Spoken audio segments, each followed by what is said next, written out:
Comunidad de Expediente Umbra, buenas noches.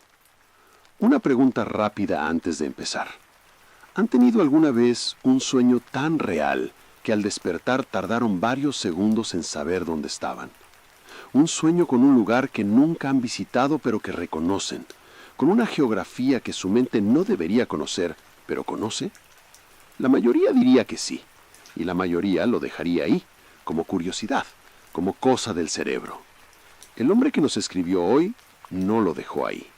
Lo investigó, y lo que encontró es la razón por la que tardó casi 2 años en contárselo a alguien. Le vamos a llamar Daniel, 36 años, diseñador gráfico, vive solo en una ciudad del Bajío. No es creyente, nos aclaró desde el principio. No cree en fantasmas, no cree en el más allá, no cree en nada que no pueda ver y tocar. Hasta que encontró algo que podían ver y tocar muchos otros además de él. Algo que todos estaban visitando por las noches sin haberlo planeado, sin haberse puesto de acuerdo, sin poder dejar de hacerlo. Bienvenidos al expediente.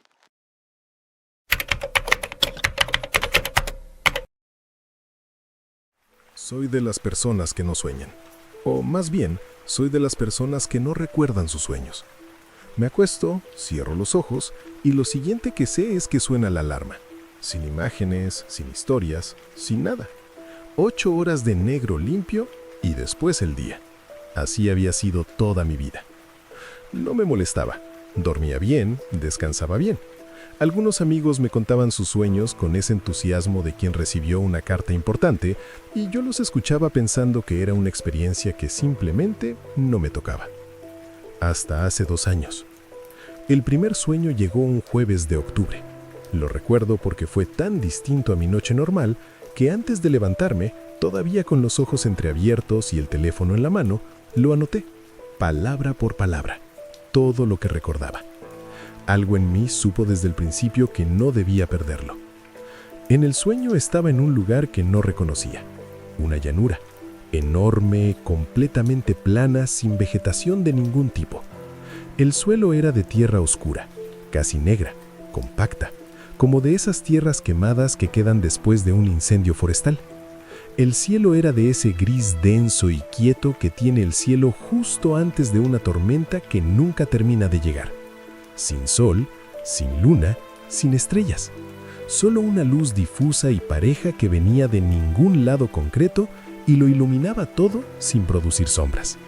Eso fue lo primero que noté, la ausencia de sombras. Cuando uno está acostumbrado a ellas, a ese detalle constante que acompaña a cada objeto y cada persona bajo cualquier fuente de luz, su ausencia genera una incomodidad que no es fácil de nombrar. Como si el mundo estuviera incompleto, como si le faltara una capa de realidad. Al fondo, a una distancia que en el sueño sentía como de unos 500 metros, pero que podría haber sido más, había una construcción. No un edificio, no exactamente una casa, algo intermedio, algo sin categoría precisa, una estructura larga y baja, horizontal, de muros gruesos y color hueso sucio, con ventanas pequeñas y oscuras distribuidas sin patrón aparente, con el techo plano y manchado, como esas construcciones viejas de hacienda que uno ve abandonadas a la orilla de carreteras secundarias, con la pintura descascarada, y la madera de las puertas convertida en astillas grises por años de sol y lluvia y nadie que las cuide. Yo caminaba hacia ella. No porque hubiera tomado la decisión de hacerlo. Mis pies se movían solos, con esa lógica propia y arbitraria de los sueños, donde el cuerpo tiene un destino aunque la mente no lo haya elegido. No sentía urgencia, no sentía miedo, no todavía. Solo el movimiento constante y la tierra negra bajo los pies y la construcción que crecía despacio en el horizonte. Entonces, noté que no estaba solo. Había otras personas caminando en la misma dirección, no juntas, no organizadas, no en fila, dispersas por la llanura, a distintas distancias, separadas entre sí por decenas de metros. Todas avanzando con el mismo paso constante hacia la misma construcción. Intenté ver sus caras. No pude. La distancia, o la luz sin sombras, o algo que no era ninguna de las dos cosas, hacía que los rostros no terminaran de definirse, como fotografías ligeramente desenfocadas justo en el área de los ojos y la boca. Podía ver cuerpos, ropa, la forma general de las personas, pero las caras se resistían. Llegué a la entrada de la construcción, una puerta de madera oscura, casi negra, sin manija visible, entreabierta apenas unos centímetros. Del otro lado, oscuridad completa. No el negro de un cuarto sin luz, sino algo más denso, más definitivo. Un negro que no invitaba. Me detuve frente a ella. Extendí la mano hacia la madera y desperté. Con el corazón acelerado, la mano todavía extendida hacia el techo del cuarto, la alarma sonando en el teléfono. Me quedé un momento sin moverme, procesando. Esa sensación de haber estado en algún lugar real que se deshace rápido, como azúcar en agua, y uno trata de retener los pedazos antes de que desaparezcan. Lo anoté todo, cada detalle, la tierra, el cielo, la construcción, las figuras, la puerta. Después me levanté, preparé café y en algún punto de la mañana me convencí de que había sido un sueño interesante y nada más. El tipo de imagen que el cerebro construye de la nada, ensamblando retazos de cosas vistas y olvidadas. Me convencí bien. Esa noche volví. La segunda noche fue idéntica a la primera. La misma llanura, el mismo cielo, la misma construcción al fondo, la misma caminata sin haberla decidido, las mismas figuras dispersas en la oscuridad de la tierra. Pero llegué un poco más lejos.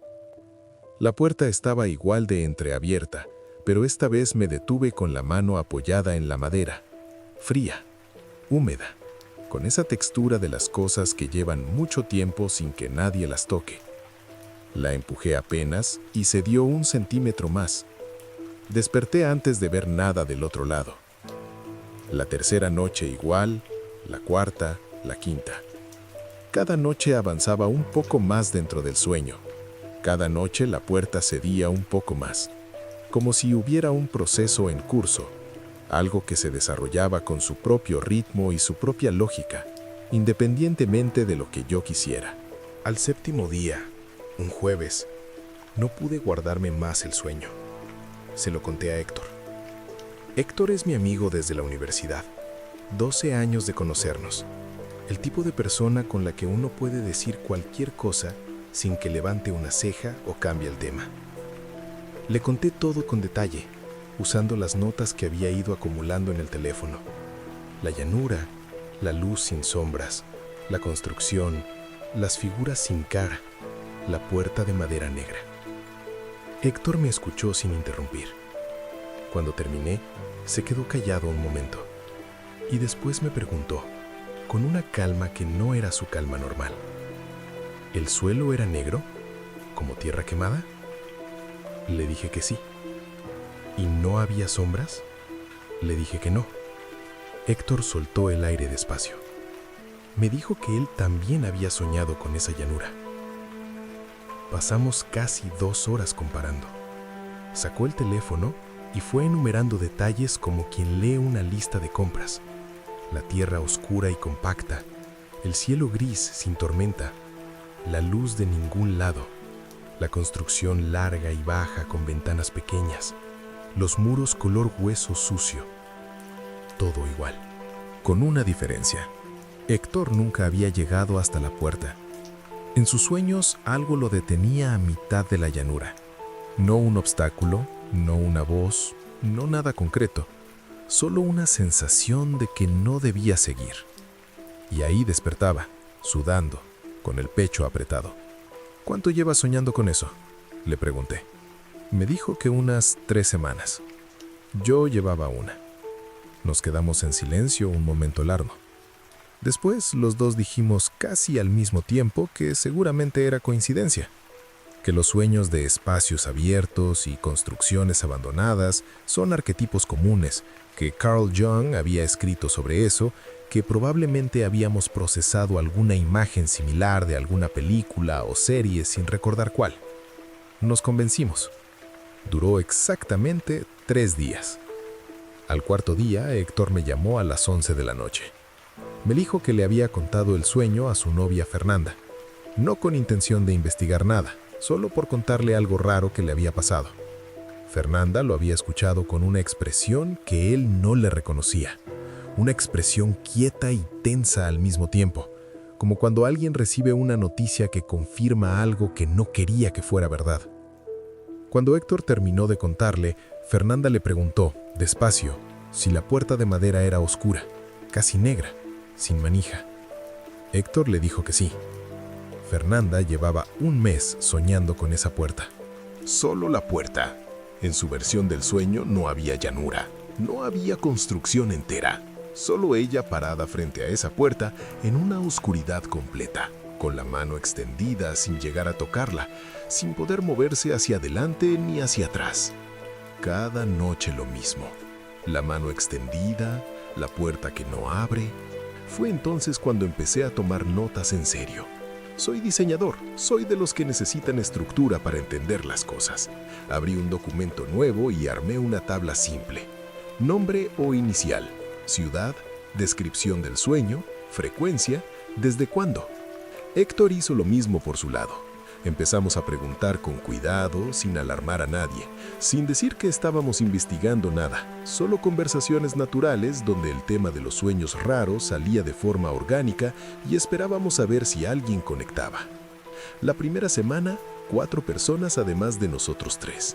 La segunda semana, 4 más. En total, en menos de un mes teníamos 11 personas que soñaban con la llanura negra. 11 personas de distintas ciudades, distintas edades, distintos contextos. Una mujer de 42 años de Monterrey que trabajaba en recursos humanos. Un chico de 22 de Guadalajara que estudiaba ingeniería. Una pareja de la Ciudad de México, él 40, ella 38, que habían empezado a soñar con el lugar la misma semana sin contárselo uno al otro hasta que un desayuno inusualmente silencioso terminó con los dos confesando que no habían dormido bien en días. Una maestra de primaria de Querétaro, un contador de aquí de la ciudad y más. Sin conexión entre ellos, más allá de los grados de separación normales, sin haber compartido ningún contenido específico antes de los sueños, sin historial común que explicara nada. Todos describían lo mismo: la tierra oscura, el cielo gris, la luz sin origen y sin sombras, la construcción larga, las ventanas pequeñas y la puerta. Siempre la puerta. Cada quien llegaba a distinto punto del recorrido. Algunos se detenían en la llanura, como Héctor. Otros llegaban hasta los muros de la construcción y caminaban por afuera sin entrar. Unos pocos llegaban hasta la puerta, y de esos, solo yo había llegado a tocarla. Eso me incomodó más de lo que esperaba. ¿Por qué yo? ¿Qué tenía mi versión del sueño que las otras no tenían? ¿Era progresión? ¿Llegaría todo el mundo a la puerta con el tiempo? ¿O había algo diferente en mí que me había llevado ahí más rápido? No tenía respuestas. Solo preguntas que crecían cada noche. Fue la mujer de Monterrey, Claudia, quien trajo el detalle que cambió el tono de todo. Lo mencionó casi de pasada, en un mensaje largo donde describía su versión del sueño. Dijo que en su última visita a la llanura había logrado ver la cara de una de las figuras que caminaban a su alrededor. Le escribí de inmediato preguntándole cómo. Me dijo que no supo cómo, que en ese sueño, sin razón aparente, la figura más cercana a ella giró la cabeza en su dirección y por un momento, solo un momento, la luz hizo lo que nunca había hecho antes y definió un rostro. Le pregunté qué había visto. Tardó horas en responder. Cuando lo hizo, escribió solo esto: era mi hermano. Murió hace 3 años. Tenía la misma expresión que tenía cuando estaba dormido. El grupo quedó en silencio por varias horas después de ese mensaje. Después, uno por uno, fueron respondiendo. 4 personas más habían visto caras en la llanura. 4 personas. 4 muertos distintos. Todos con esa misma expresión que Claudia describió como de sueño profundo. No de paz, aclararon varios. No era una expresión tranquila exactamente. Era más la expresión de alguien que no sabe que está siendo observado. La expresión de alguien que está en otro lado completamente. Nadie en el grupo había visto la cara de alguien vivo. Solo muertos. Seguí soñando. Cada noche la puerta un poco más abierta. Cada noche el sonido del otro lado un poco más claro. Porque había sonido. Eso lo había guardado para mí. No se lo había contado al grupo todavía. Del otro lado de la puerta había voces. Muchas voces mezcladas, bajas, como el murmullo constante de una multitud en un lugar cerrado. Sin palabras distinguibles, sin idioma reconocible. Solo el tejido sonoro de mucha gente reunida en algún sitio que yo no podía ver. La noche que por fin lo compartí con el grupo, 2 personas respondieron que ellas también lo habían escuchado. Una de ellas, el chico de Guadalajara, Diego, agregó algo que no había mencionado antes. Dijo que entre todas las voces, había reconocido la suya. Su propia voz, del otro lado de la puerta, hablando con alguien en un tono tranquilo y ordinario, como si estuviera en una conversación normal de cualquier día, como si una versión de él ya estuviera adentro desde hacía tiempo, esperándolo. Decidí no dormir esa noche y la siguiente. Café, trabajo hasta la madrugada, películas, lo que fuera para mantenerme despierto. No quería volver a la llanura sabiendo lo que podía estar esperando del otro lado de esa puerta completamente abierta. No quería escuchar mi propia voz desde adentro. La primera noche aguanté hasta las 5 de la mañana. La segunda hasta las 4. La tercera el cuerpo se rindió a las 3:30. Cerré los ojos por un momento y estaba ahí, en la llanura, en el suelo negro, con el cielo gris encima, pero diferente, todo diferente. La llanura estaba vacía, no había figuras dispersas caminando hacia ningún lado, ningún otro caminante en ninguna dirección. Solo yo, parado en medio de esa extensión enorme, completamente solo bajo esa luz que no venía de ningún lado.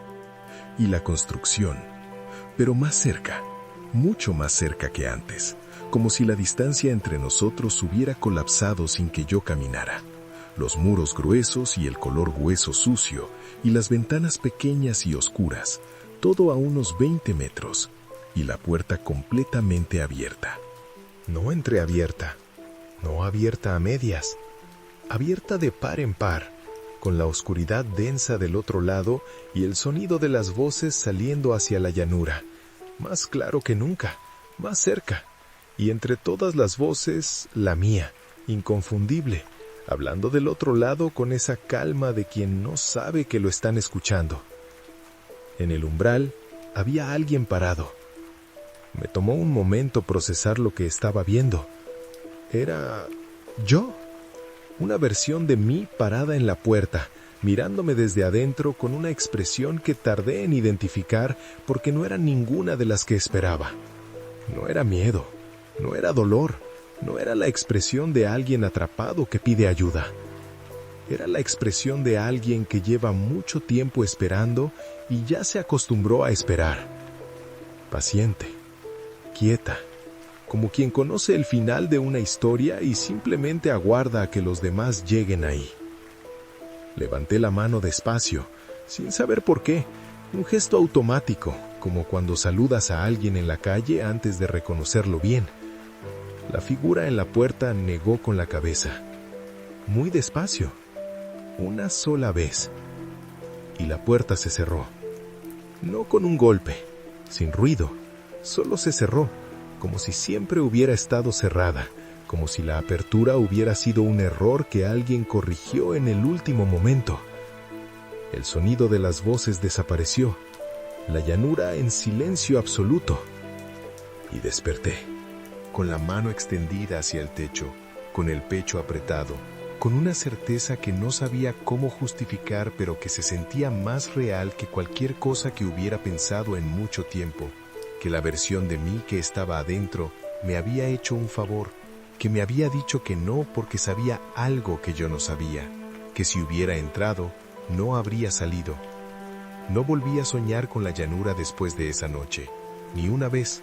El negro limpio de siempre, la alarma, el día, como si algo se hubiera cerrado definitivamente de ese lado, como si la puerta que vi cerrarse en el sueño también se hubiera cerrado para mí en algún sentido que no soy capaz de explicar con precisión. Compartí lo que había pasado con el grupo. Las respuestas fueron distintas esta vez. Menos análisis, menos comparación de detalles, más silencio, más mensajes cortos que decían cosas como «Qué bueno que despertaste» o «Yo también quiero que se cierre», sin que nadie terminara de explicar qué significaba eso exactamente. En las semanas siguientes, de a poco, el grupo fue quedando en silencio. No porque lo disolvimos, solo fue apagándose, como se apagan las conversaciones cuando el tema que las unía deja de ser urgente. 6 personas nos dijeron en distintos momentos que los sueños habían parado, que habían vuelto a dormir normal, que la llanura ya no aparecía. Las otras 5 no dijeron nada, con la mano extendida hacia el techo, con el pecho apretado, con una certeza que no sabía cómo justificar, pero que se sentía más real que cualquier cosa que hubiera pensado en mucho tiempo. Que la versión de mí que estaba adentro me había hecho un favor, que me había dicho que no porque sabía algo que yo no sabía, que si hubiera entrado, no habría salido. No volví a soñar con la llanura después de esa noche, ni una vez. El negro limpio de siempre, la alarma, el día, como si algo se hubiera cerrado definitivamente de ese lado, como si la puerta que vi cerrarse en el sueño también se hubiera cerrado para mí en algún sentido que no soy capaz de explicar con precisión. Compartí lo que había pasado con el grupo. Las respuestas fueron distintas esta vez, menos análisis, menos comparación de detalles, más silencio, más mensajes cortos que decían cosas como «Qué bueno que despertaste» o «Yo también quiero que se cierre», sin que nadie terminara de explicar qué significaba eso exactamente. En las semanas siguientes, de a poco, el grupo fue quedando en silencio. No porque lo disolvimos, solo fue apagándose, como se apagan las conversaciones cuando el tema que las unía deja de ser urgente. 6 personas nos dijeron en distintos momentos que los sueños habían parado, que habían vuelto a dormir normal, que la llanura ya no aparecía. Las otras 5 no dijeron nada. No porque no hubieran parado, sino porque simplemente dejaron de responder. Diego, el chico de Guadalajara que había escuchado su propia voz del otro lado, fue el primero en desaparecer del grupo. Un día estaba activo, al día siguiente no respondía. Le escribimos por separado. Nada. Héctor intentó llamarle al número que tenía. Fuera de servicio. No sabemos si cambió de número o si simplemente decidió alejarse de todo esto y nosotros somos parte de todo esto. Queremos creer que fue eso. La maestra de Querétaro, Elena, dejó de responder 2 semanas después. Su última participación en el grupo fue un mensaje corto que no entendimos bien cuando lo mandó y que seguimos sin entender del todo. Decía: «Creo que ya sé quiénes son las figuras de la llanura. Creo que siempre lo supe y no quise verlo». Eso fue todo. No respondió más preguntas, no explicó nada. La buscamos. Alguien del grupo que vivía relativamente cerca ofreció pasar por su escuela con un pretexto. Pasó. Le dijeron que Elena había pedido una licencia por motivos personales y que no sabían cuándo volvería. Eso fue hace 4 meses. De las 11 personas originales, solo quedamos en contacto regular 5. Héctor, Fernanda, Claudia de Monterrey, un hombre de la Ciudad de México llamado Marcos, y yo. Los 5 hemos dejado de soñar con la llanura. Los 5 tenemos la teoría, no hablada pero presente en cada conversación, de que tuvimos suerte, de que algo en cada uno de nosotros, o algo externo a nosotros, nos dejó salir antes de que la puerta se cerrara desde adentro. No hablamos de los que desaparecieron del grupo con demasiado detalle. No porque no nos importe, sino porque hablar de ello con demasiado detalle se siente como abrir una puerta que preferimos mantener cerrada. Ya saben a qué tipo de puerta me refiero. Hay una cosa que no les he contado todavía. La noche del último sueño, la noche de la puerta abierta y la versión de mí en el umbral y la cabeza negando despacio, desperté con algo que no había tenido en ninguno de los sueños anteriores. Un recuerdo. No del sueño, un recuerdo de dentro del sueño, si eso tiene sentido. Como si en algún punto de esa noche, antes de llegar a la puerta, antes de ver mi propio reflejo en el umbral, hubiera estado adentro de la construcción. No tengo imágenes de eso, no tengo secuencia ni narrativa, solo una sensación, una impresión como la que deja un sueño que uno sabe que tuvo, pero que no puede recuperar. La impresión de un cuarto oscuro y lleno de gente, mucha gente quieta y callada, y todos conocidos. No puedo decir quiénes, no porque no quiera, sino porque cuando intento recuperar las caras, algo en mi mente las borra antes de que las vea completas, como si una parte de mí hubiera tomado la decisión de no saber. Y honestamente, se los digo honestamente, creo que esa parte de mí tiene razón. Hay cosas que es mejor no ver del todo. Hay puertas que agradeces que alguien más haya cerrado por ti. Daniel lleva 2 años sin soñar con la llanura. Nos escribe cada mes, puntual, con alguna actualización pequeña. La mayoría de las veces no hay novedades, y eso, en este contexto, es buena noticia. Pero en su último mensaje, el de hace 2 semanas, incluyó algo que no habíamos esperado. Nos dijo que Marcos, uno de los 5 que quedaban en contacto, le había escrito a medianoche. Le escribió una sola línea. Anoche soñé con la llanura otra vez. Daniel le respondió de inmediato. Le preguntó cómo había sido, si era igual que antes, si había llegado hasta la puerta. Marcos no respondió esa noche, tampoco al día siguiente. Al tercer día respondió un mensaje corto que Daniel nos reenvió sin comentario. Solo decía: la puerta estaba abierta, y esta vez adentro había luz. No hemos sabido más de Marcos desde entonces. No sabemos si eso es bueno. No sabemos si la luz era una salida o una invitación. Y lo peor, comunidad, lo que nos quita el sueño a nosotros desde que recibimos ese mensaje, es que no sabemos si Marcos entró a ver. Buenas noches. Cuídense mucho esta noche. Y si en algún momento se encuentran caminando sobre tierra negra, bajo un cielo que no trae lluvia, despierten. Despierten antes de llegar a la puerta.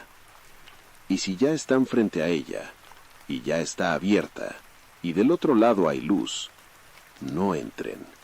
No importa qué tan familiar se vea esa luz.